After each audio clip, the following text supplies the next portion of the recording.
Welcome to my channel Fig for Trust.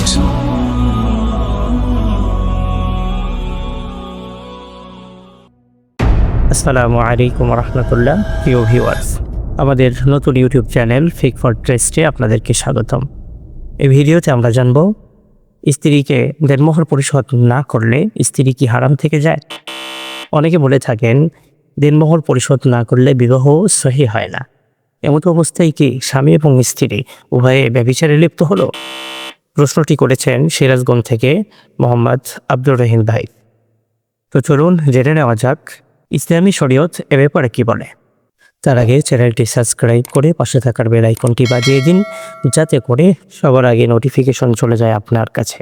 প্রিয় viewers, জেনে রাখা ভালো, বিবাহ একটি দ্বিপাক্ষিক চুক্তি। স্বামী এবং স্ত্রী উভয়ই এর দ্বারা উপকৃত হয়। তবে এক্ষেত্রে স্বামীর অধিকার একটু বেশি, সামাজিকভাবে এবং ধর্মীয়ভাবেও। যেমন আল্লাহ রাব্বুল আলামিন কোরআনে বলেছেন, আর রিজালু কাওয়ামুনা আলান নিসা, পুরুষেরা নারীদের উপরে কর্তৃত্বশীল। অপরদিকে একজন নারীর জন্য তার নিজের স্বামীর প্রতি অনেক দায়িত্ব এবং কর্তব্য রয়েছে, যেগুলো একটু তুলনামূলক বেশি। একজন স্ত্রী তার দেহ, মন, নিজের যৌবন সব কিছু নিয়ে, নিজের আত্মীয় স্বজন, নিজের পরিবারবর্গ সব কিছু ছেড়ে স্বামীর বাড়িতে চলে আসে, সর্বদা ছায়ার মতো তার অনুকরণ করে, তার সেবা যত্ন করে। তাদের এই ত্যাগের জন্যই বিবাহ নামক চুক্তিতে এমন কিছু উপঢৌকন শরীয়ত কর্তৃক নির্ধারিত করে দেওয়া হয়েছে, যাতে করে সে সন্তুষ্ট চিত্তে স্বামীর বিবাহ বন্ধনে আবদ্ধ হতে রাজি হয়ে যায়।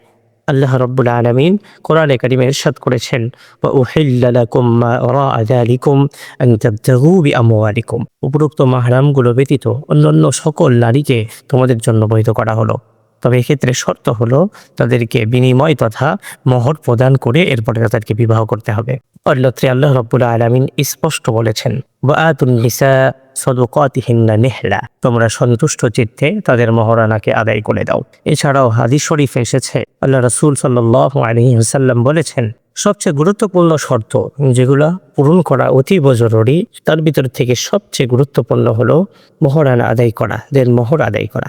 এজন্য স্ত্রীকে দেনমোহর দেওয়া এটা অবশ্যই ফরজ একটি বিধান, এবং এই বিধানকে লঙ্ঘন করা জঘন্যতম কবিরা গুনাহ। কিন্তু দেনমোহর পরিশোধ না করলে স্ত্রী হারাম হয়ে যাবে, সারা জীবন জেনা ব্যভিচারের গুনাহ হবে, এ জাতীয় কথা মূর্খতা সুলভ কথা ছাড়া আর কিছুই নয়।